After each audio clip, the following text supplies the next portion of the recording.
Muzukulu wa Kisolo Martin Chimba tukyatundulira ensonga eza Golden Boy of Africa omugenzi Principal Job Kafero munakyagwe munnango omanyi nange ndi weekyagwe lwakuba ye atayingirako eri ebukunja naye nze ndi kyaggwa watandikira naye nga oleni olo fera tubeera beekyagwe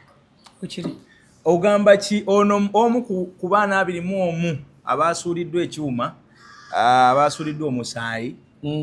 bwana Katumba buza ku bantu abatulaba batuwuliriza omanyi balina amatu n'okulaba mbaagala nnyo omukutu gwe tuliko gwa muganda wange ono mwebale gobeera mazima naddala ku nsonga za police Paulo Job Kafero mwebale tuwalukusa kubanga mutulwanira obulamu butambuza otya okuva mwafuna results ezo nti temuli baana ba Kafero gwe ng'omuntu Plani zozo wali otegese mu bulamu ndi mwana wa Kafero ngenda kola kino nja kuzaala abaana bange mbatuume Kafero nga nange bantuma Kafero kati plani zo okuva ku olupako olwaleero kirungi naye si kibi nti plani zange sijagamba nti zitambula nga bwe nazibala byakyankalanyemu naye ku lwataata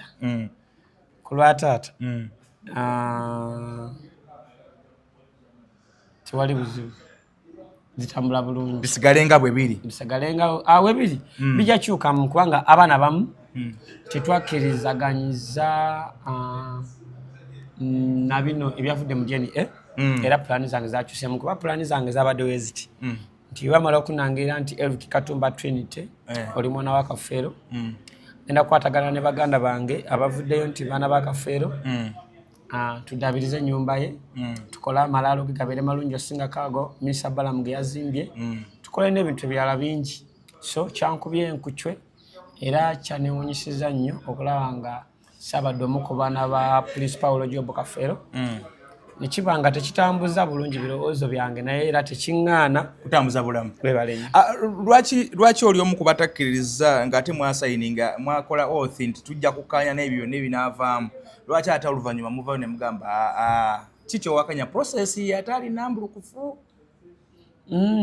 ante wali kyempakanya byonna bituufu kubanga ababikoze basoma okunsinga bantu bakulu okunsinga so nga ate be bali waggulu w'ebirowoozo byange okunsinga just kyempakanyamu nti tebalowoozezaamu bye bakola tebalowoozaamu watafuta kyekinaddako nti benana babikoze naye mu firimu bagamba nti ono ye actor ono yeriyo actor so kati nze ngamba nti tebalowoozezaamu ne bagamba nti kale bwe tunajjako omwana ono nga mwana we kikyazaako so kati ekyo kyengamba nti ate nagwo ogutali musango wabula okugamba nti baddemu bekeneenye si musango kyebakoze kubanga nabo munnange sibanenya kyebakoze kyamaanyi okulaba nga osobola okuzuula omusaayi ku magumba badde bakikola okugjawo endooli tezibaddewo wamma okuzuula omusaayi ku magumba ate ng'ozuula mu baana 25 mu wiikisi 3 nga muba mulina amagezi mangi nga neera ndani ku baana bana musaayi ku musaayi taata waali kitwala wiikisi nga 3 oba mwezi gumu tegeeza pano y'abakugu yatudde Uganda twafuna ebyuma bingi nnyo era bikugu omu ku baana yaganye obbikiririzaamu ye Katumba era tagamba nti bye bakoze babimanyi wabula naye agamba waliwo abasobola okugezaako olowooza ku kiddako ekirala sawakanyiza be bayogedde bituufu naye olowooza ku kirala oba singa nawakanyizza nagambye nti abaana tebali bana bali babiri naye sawakanyiza waba nagambye be bakoze si bituufu kireza nti sewakanyiza naye ku lwange ng'omu mpakanyiza kireza nti sewakanyiza bebafulumizza nti oba n'oli mwana wooli naye nze nange mmanyi ndi mwana waani wa mugenzi kyekyo mu bulamu bwobwo ng'ozaaliddwa wabeerako n'omugenzi mu bulamu bwange taata omugenzi Kafero akatonotono si nnyo ne mubeera nga munyumya muwaya yes naddala ennaku ezo ez'okumpa erinnya ezisigadde si nnyo ye yakutuuma erinnya era Katumba omusajja era akuwadde ennya ly'erinnya ery'enkima kati Katumba pulaani B eri kikozi tulaba abaana 21 n'oli tumubale owehoima Oima ndakatula binene ebintu mujja tusekerera kubanga oyo omwana bamutusibamu ate ayinza okuba muganda waffe obanga bali mukuba nenze kyemmanyi musibamu otegeza ki ati yene banga firimu no tunoonyeyo abantu abatali baana ba Kafeero nga DNA ewezerigwa tujagamba nti tuzudde famire y'abantu ne bano n'abaveeyo famire yebadde ng'emulaba ki badde tevangayo nevayo nga DNA ezifulumye kitegeeza za movie Linda Katumba kyali kiteeketeeke nti mu DNA eno mubeeremu beekasuka nga beekasuka be bano betuwagiseemu obuwagisi wamma ate kyogereko ebintu nebbanga lyemutambuddemu ebyo ebintu n'abo abantu babaddemu n'oyo kati ngaowehoima abaddemu naye ng'ate tumulaye mu myaka ng'ebiri gumu kitundu ate nze n'abaana bemanyi ono Stella Nantongo ono Godfrey Kafeero kati gungamba yono Paulo Kafeero simuvuma ate abantu abalina ebirivunga ebya kitange bangi ne zino ennyindo ziva mu mawanga mangi kati sigamba nti muganda wange Kafeero Dasha alina akalevu webale nnyo ate simugamba nti simuganda wange so bino nkoze police conference egenda kubeera no kujja Kalanda nja kuba njogera mu mawulire sinaba kugiteekateeka olwa ssente naye nga nina live y'omuntu omu kinjagala okuyitako avugirire kuba mukyala azze agoberera ebyamazima bamuta simanyi Priceani Sida Price yes omumanyi Sida Price agaye maama wammwe yagambye mukyala wa Kafeero oyo mami mwesonyiwa oyo mami wa content era yagaye agati mwana waabwe oli ali Egypt agenda kulaba enteekateeka atuusa atya kuno gwoba omumanyi ngero omuwuliza kano kasale mu TikTok weka bamuyitani bamuyita Sida Price kati gwe muŋŋambire mutabanyi wa Kafeero gwe bayita Eric Katumba akunoonyako olw'embeera gy'ayitamu just ayagala kwogerako ku live yo kuba oyo omukyala azze agoberera ensonga zino era akuba ebituli mu bintu bino naye abiraba onono balamu amunoonya ono yaleetedde balamu talina gwanoonya bukeddedemu ewandika amawulire abaana ba Kafeero tunoonya balamu muno abaana ba Kafeero talina gwatiisatiisa abaana ba Kafeero tunoonya balamu kale balamu munoonya waki nga mwakkiriziganya ne mugenda mu process ate yazze munagamba baddemu bakole sample ovayo tena ogamba ntuddemu tukole sample nga tebanaba kuyitawo wadde omwezi gumu nga togo wagamba bakola sample ezisukka mu 3 kati sample weekuba engwala bajjako musaayi anti senga yali amugamba nti abaana ba Kafeero DNA ebeesudde mulimu bakadde baabwe abali mu nsi za wabweru oba bali mu malwaliro ag'amaanyi baddemba okuddamu bakole DNA ebbalamu yaddamu senga waffe nga amugamba singa wemenyera bwereere zino results twagenza ozoogera ng'abasawo bakoze sample emirundi emeka 3 omanyi okukibaita okola sample emirundi 3 zinakola chemistry biology tosobola kola sample nga tewayiseewo omwezi kubanga mu sample mulimu kibaita first DNA results mulimu secondary mulimu thirdly then katubuuza Uganda mwajjawo ebyuma ebikola secondary DNA musabiti nga n'omuzungu ng'akebera omusaayi gw'omwana ku taata nga waali nga musaayi ku musaayi we bakebera mu weeks 2 baddamu ne bagamba ntuzudde omwana woba si wuwe naye mutuweemu wayitewo omwezi gw'omu tukole sample esembayo tulangirire ebituufu gavumenti ya wano yalangirira ddi olaba n'akawuka ka Mukenenya bagamba after 3 months bano bonna bagenda mu kkomera baleke wamma lindako mugenda kusiba abantu ate tugenda basiba kuba tetulina sente zibasiba ne bagenda kwesiba mu lulimi buli omu ayogere by'ataayogera nze kati ngenda sibaani nze ku maanyi gendi nanze Katumba nsibaani ani gwe nsobola maama wombo alina ssente ne waba alina alina zimujjanjaba nazimbeezaawo ezo ziba ssente singa alina ssente singa yeesimbyewo awo yabeera maintenance wali omubaddekawo nti yeesimbyewo kuba sipiika awo mulina buswazi talina ssente kati plan B eri ki eya Katumba ne maama we ne baganda babiri plan B ya Katumba Bukedde yawandise negamba eby'abaana ba Kafeero abaana abasuuliddwa DNA bakoze plan B ebataasa kati plan B ebataasa nayogeddemu ne maama wange maama n'agamba nti okusinziira ku sitole Bukedde gye yankozeeko ng'eraga nti siri mwana wa Kafeero ndi mwebolereze maama yaŋŋambye ayagala bampe sampo za taata bazitwale London ayagala abaana bana bagambye nti ba Kafeero naba bagamba nti si ba Kafeero bana be bana 8 bonna bateekamu ssente abatwala London ayagala baloya ba gavumenti abeddwaliro bagamba nti siri mwana wa Kafeero baloya babiri agenda bagulira agenda basasulira visa ne ticket bagende babeerewo passport agambye zibeere zaabwe n'okulya kwabwe ye agenda basasulira tiketi na visa bagende London bakulungule emyezi 3 nga balinda webale nnyo ye maama ayagala gavumenti esasulire baloya babiri ebasasulire basula n'ebyokulya okumala omwezi baloya bennyini abali musango guno oba gavumenti efuneyo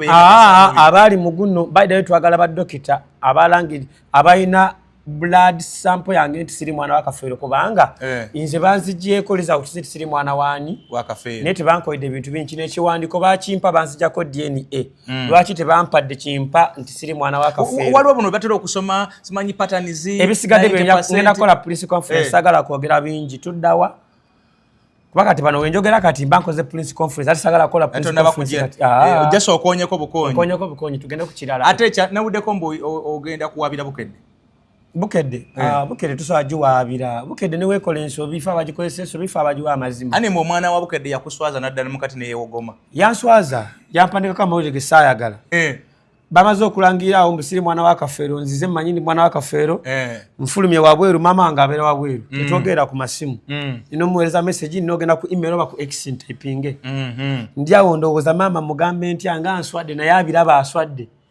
Ninda munamawulire anteekamu kamera. Anaabani oseeguya? Si seeguya. Kuba abadde abiri mu ekitiibwa. Teyali Mr. Seeguya. Akavubuka akanteekamu kamera nkajjukira kali kambadde akapale ka jiini ngaako. Omwami kayambadde. Kakulaba embirowoozo bekakuteekamu kamera. Kati we nakalaba nkakoze weekati nze neneebuzaabuza ntunule nusagala mawulire. Saamanya nti kankutte. Kati waitawe essaawa emu maze okulaba senga tufuluma tujja twogeramu next abana mawulire bangamba Katumba oyogera kigoba oyogera ennyo sagala kwogera mawulire ngamba abannayi sagala kwogera kati naye muninde mukomala okusetolinga muninde munjogere ne maama wange angambe nti tuzeeko kino oba ki nga bye ngamba bye bino betuliko muninde muwaitewo ennaku nga nnyanjogereko naawe nekiddako nze kimbowa muninde munjogereko ne kimbowa nga njogere ne maama wange ngamba nti maama alina byakoze eki byaŋŋambye Ababukedde bagenda kuzanyirako mawulire galaga nti ndi musiru ni momboze nze Yesu Kafeero era ensi yonna yonna ewaffe emanyi nti nze Yesu Kafeero ne bakukubamu obuyimba ne bajja bye bamuzeeyi kati bwe bawanika mawulire ne bagamba wali eri nga neebuzaabuza oyo omukyala asoma amawulire gwe ntwala oyo Wabukedde n'agamba abalala balabiddwako nga bali mu kwebuzaabuza kwolwo ebivudde mu ndagamuntu nga bagamba nti si baana ba Kafeero ne balagawo nze ekyo kyekisiba Bukedde lwaki nze tebalinayo baana balala nga waliwo abantu 20 lwaki tebalaga kifaananyi ky'abaana nga bangi atleast nze nemmekoogera bakola bubi ne batakomaoko we navaayo nenjogera message gye nayogera ne bama ne bagamba ennyimba ezimu zimutuukiridde ng'omulina ntabuliirwa mwalambika abakazi abenzi bamalaaya abamusiba abaana bannange Bukedde nga yekola ebyo yenkola ebyo bannange ne bakuba oluyimba abeera mwana wa kibi bye byanyiziza maama yanyize era maama yaŋŋambye agenda twala Bukedde mu kooti naye nga tanagitwala mu kooti ayagala asooke bampe sampo za taata bantwale wabweru we bansanga nga siri mwana wa Kafeero maama bamusibe amayisa we mbanga ni mwana wa Kafeero ayagala Bukedde neeto yakirayidde era agenda teekamu ssente ze zootamanyi naye waliwo yalayira juza bw'atyo titunalabanga emukwata nalaba taata wamu oyo senga Sala Nantongo naye nga naye mutwala mu kooti ne taata wamu ono omulala omweru bonna naye yagamba ebiddanga kuliko bana bamutwala nze ekitwaza abantu wano mu kooti ekitwaza abantu mu kooti sisobola basiba n'obuyinza sibulina naye mbatwala mu kooti lwa mazima bave boogera amazima bakola bubi segeza kati tebalina kiwandiiko kyonna kye babawanga babasomera results wali mwamatukawo nga basomesa mwakoma ku lanchi gye babawa bagabi twagenda kufuna lanchi ani bangamba mbu minisita yalagira babawe ekyemisana mbwera mwasooka kulya ne mukuta wamma twalyaki ebyo twakuta gwe byotalya byolaga nti twakuta twalyaki mbulya twalyaki soseji 2 nzibukana ku nsobola soseji suka mwaga nga balamusi yaziguze nsobola okulya omuceere piraawo awooma nga balamusi yamuguze nsobola okunywa amazzi nga balamusi agangulidde tetwagenda ku DNA kutuwa sente za PDM twagenda kutuwa DNA results wasoma ki bakola literature nakola literature naye mu Luganda twakola wa Luzungu mbadde ngenda kubuuza tukola mu Easter mbadde nakugamba era oba wasoma katika nkubuuze webale nnyo wasoma oba okola literature tokkirizibwa kuwandiika kigambo nga tomanyi kibata spelling kituufu ng'okola literature spelling ne grammar webale nnyo ogulamiza otya ekintu kyo Bukedde kino kye bayita grammar nze wonkubako nti abaana beeganiddwa Kafeero n'okubayo ekifaananyi kyange is a grammar nga tasosa kwebuuzaako talina bukakafu ne bata nebuuzizzaako alina okubanga alina amazima wano yoliwa wano yogwana oba tebakutaddeko bandaddeko wano mu mirundi mingi naye Bukedde engeri ng'ekulwana olina lutalo kinayo Bukedde tugenda kulwanagana nze ne Bukedde tujja kumaliriza ensonga Bukedde wano ng'enkuba Bukedde yawanise negamba nti Katumba ayagala nnyina gw'atayogedde mannya amuwa olukusa atwale ekiwandiiko kye mu kkooti ojja bitegeera tumalirize maliriza bakulumba nnyo balinga abaganda boyina lutalo nabo bano batandika butandisi tumalirize kati Katumba ekiddako nga 11 bagenda teekako omusika owakafeero munaabaayo onoobaayo ne kati gavumenti yaffe teri fair ate ne democracy waffe tali international kati olwokuba ntali international sigenda baayo olwokuba ntali fair nja biwuliriza kwasobola kubaayo nga mwangamba siri mwana we nga mwababikola muli bantu bakulu babeeyo balinde ekiddako ate oli mwannyoko yeaga ne ku lunaku lwe bagenda okukola olumbe bayinza okufuna obuzibu lindako ate kati mukola mutya olumbe ng'abaana abamu bakyemulugunya gavumenti terowooza enjuki tezibalumba ku lumbe gavumenti terowooza abantu bakyakuba gavumenti bye mwakoze tebiina makulu ate nga muvayo nga mugamba nti olumbe mulusapootinga mulindeeko olumbe mugambe nti lwa mwaka gujja minisita agambye bawente namba minisita alina byayanguya balamu alina byayanguya yali mukwano gwa mugenzi ne mu vidiyo ya dipo nazibagamba nange mwenyini ndi mukwano gwo naye siri mukwano gwo jasi ndi mukwano gwo mu kamera wamma atammanyi nti nze andabye mu kamera guno mulundi ogusooka ayinza olowooza nti siri kyaliwo era ensooza twemanyi nnyo webali nga sikumanya era tugenda kukoma wano ŋŋende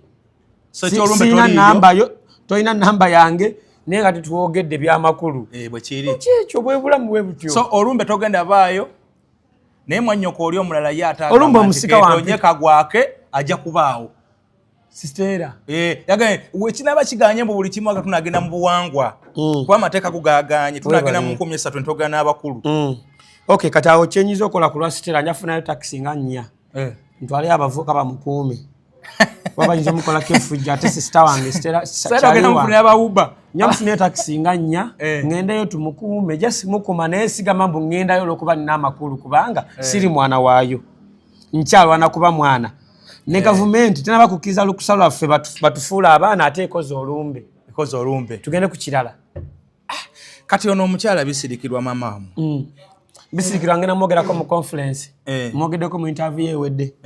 sigenda kuddamu mwogerako naye ngaabali bulala tumuleke alina byamanyi tumuleke si bituufu neba bituufu nebitaba bituufu na interviews enkoze nga 3 okuva kati mabega ku nsonga bajaziwulire sagala nnyo okuba kalanda lugo nti nze alandisa ebigambo ekitegeeza bisirikirwa kwerinde mu press conference sikoze press conference kuba abantu nkoze kwogera maama wange bali ano njogera binnuma naye siraba kwogera result kyengenda kuzzaako this conference njikoze kukola next so sijikoze kwogera binnuma ebinnuma byetwogerako wano naye abaana 25 nadde ndaba ono maneja Kizito ng'agamba ye omugenzi yamugamba between 17 ne 18 naye 25 nti nga mwajja bangi twandibadde bameka abaliyo ng'azaala wamma nga ggwe ng'omukulu akuba lusweni naye maneja yalowooza yalina okumanya nti buli kimu ekituufu kale nange ndowooza ku baana 20 mwaba nze ndowooza kale twandibadde abaana nga 14 25 olaba bangi nze mwaba kigamba ate kati nze ntandika ogambe 14 dye naye beyandikkiriza oba omuwendo guno gwawamu kale twandibadde 14 oba 16 awo etyo naye nga tetwandiweza 2 kale otwandibadde abangi nga tuli bangi nga nze bembala ne bensuubira kale tubere 14 ekitegeeza olinamu boogamba naye ate naabo besigamba sibalinaako olukusa nabo baganda bange banange singa nze yali oyaniriza buli taatawo gwe yali alese ng'age nti mwana we bagamba nti Katumba Eric Balamu akusomya oli mwana wa Kafeero kuba Balamu yabiri emabega yasoma wadde basawo manyi bigambo bye nandiyogedde sandiyogedde nga muwala omuwaati mugende mukaziikule tekategera nandiyogedde wenti mukima amagumba gammwe nandiyogedde wenti nsanyusa okumpa omukisa okuba omwana wa Kafeero n'omulamwa gwe mumpadde mulungi era mbadde nsaba abaana be mujje ku DNA nganze omu ku baana abali ku DNA mbadde nsaba kantekemu miliyoni 7 nabo muddemu mbekkaanye nandiyogedde bubi badde yogedde mbakuba ku muki ku baana abakkiriziddwa si kubalangira nti mukima amagumba gammwe speech yandibadde mbi era ne space ginanditaddewo yandibadde etwawule oba etegatta ebadde bagati ekitegeeza temunnabafunayo wadde akasimu konna mu bana abaana abakkirizibwa nze kyesaba balamu wabanga tayagala njogere ennyo olumba asooka alugjewo aluyimirize si mu bubi anti balamu wakola olumbe kitegeeza ali mu kuwa abantu buwanguzi olumbe temulugaba bakimukola olumbe ng'abaana abamu balina okwalula tebanayalula nga nesenga takkiriza balamu okkiriza otya olumbe nga nesenga atoma gwe balamu oli wakika kyani buminisita nkuwa ekitiibwa n'owonsinika bamitale ne bankwata bagenda kunkolaki nze sivuma gavumenti simanyira bakulu mu gavumenti anti balamu ayinza oba kati atambulira ku kintu nekooti yamala okukonfirm batikitoka bankima bonna badokita simanyi baani abayogedde abagagga abenjawulo naye munyolo si muganda naffe abaganda tuva mu bunyolo katumuleke nti kale kyekika kyebuganda bunyolo naye basenga baganyi abantu baganyi gwani akusaba ente eyo balamu wamajawo ente olabe bamekabagambye agenda kuba watina akijjo kifresian kolawo oti bakuyitaani nze kimbowa anko Kimbowa balamu ava yalangirire nti ente njijjewo tewali lumbe usooke lukwatiriremu njagala abantu ogenda oposting eyo olaba abantu abagenda osanyuka n'abagenda onyiiga kituufu tumalirize abantu bakyagala mwena mubeere nga mulimu tumaliriza na kino waliwo enteekateeka z'okubawa nalabye abantu babasondera amataka waliwo basondedde babasondedde nze siriimu era tonandabamu kuba nze no saati gye nnyambala sigijjaamu mukutata mwoli nenda agambe nti agenda bakolera ekijje ekyammwe mugendo ziikibwa n'abaana bammwe kugambe enteekateeka ziri masavu banaye tetwanonyiza bya bugagga maliriza wamma na press conference andi gwe wennyini wagambye ogenda kuzaala omwana wo naye oyagala omwana ajje azaalibwe amanye nti nzaalibwa family eno nziikwa wano tata wange ali wano jjajja wange ali wali kati nende bwagamba nti abafunde eka 5 mubeere awo mutawaana ki mama wange alina eka 2 ye ate ngambye ati angambye sigale ku mazima eka za nnende tozaagala olina eza nnyoko naawe mutwesonyiwe ffe tuli ku mazima nzigyako bino tumaze okola interview bannange banaye munansonyiwa ono agenda kuddamu ankyazi ngenda muwo eno interview egiteekayo leero tugenda kuddamu tukole mu nnaku ezi tugenda kwogera essaawa ezi sawa 3 ngenda kuba sipakuka agenda kungulira akatunda n'ekyemisana tugenda kuba tunyumye emboozi ongambye oli wakyaggwe nzi wakyaggwe nzi sinza butakuwa guno omukono ogulaba ndi mukuddukako ngende mu ddwaliro omusawo otandekaawo waliwo nzijanjaba nafunye accident tewali yankubye tebanga abaana bakusindikidde bazuka owa bodaboda ziyada mugamba nzirusa mangu nsinkane ringa wona ngamba nko Kingombo wandi wano nende bazuka zetifirika tozirulinga awo tu kati nze nabo omwana yabagala mu kima magumba mukambwe mbasiibule omuntu wafa sikusaanawo ng'abasinga bwe batetenkanya balimbelimbe be basookawo okugira okwezza ebitatuukanye tusigala tulumbira obuvo ng'ebitatuuse bye bituzuukusa mpewo kutawaŋŋanira mu beebika y'ensonga lwaki anka tuyambako okwetanga ensobi eziriddawo ono waakafeera oli si waakafeera ate tubirindemu eyo sitoola eriddako bantu baffe tubagala okufa masiibudde taata bamuyitaani Katumba amuta Eric Katumba kale toyanza nnyo bwana Eric Katumba mutabani wa Paul Kafeero akyanoonya obwenkanya tawakanya byakolebwa naye agamba awakiri wabeerewo okuddamu wabeerewo okuddamu tugende okukakasa emitima gyaffe gibeere contented naye bano abavaayo olwedde waliwo abamaze okulayira twetagako bana twagalako bana balina kudda bana ebyo ebisinza okubakola ki okubatabula oli agamba nti balina kudda bana nga terizo tezina bakujja era ne badda nga bali bana ebintu ng'ebyo ebyeralikiza Katumba naye tugenda kusigala nga tutambula naye mu nsonga zonna mpaka wanakigusiza janakigusiza naye nga zeezo comment muziteeka kajja kuzisoma nga akomyewo tunadamu okubeera naye ate lakeno buli ateekako comment kasale munako bakalabe buli akomenti nga ku page ya Kimbo update nze nkufollowinga koze gwateekanga ebivulu yenze ateekanga ebivulu eyo mbozi nyingi bakenzo banyi tujja kudda naye kyeŋŋamba buli agenda okomentinga nga akomentinza okusinziira ku byetulowooza ne byetwogedde nga akomentinza okusinziira ku budde bwo n'oku bwange ngenda kusoma comment says ate buli omu ngenda muyimbiramu ku bwereere eddoboozi ndiwulidde anti olwale lisaakadde ate n'obudde ninga akwegomako nenga ate nkwetaaga kituufu kyekyo kye mbasuubizza kale mubeere bulungi nnyo mweraba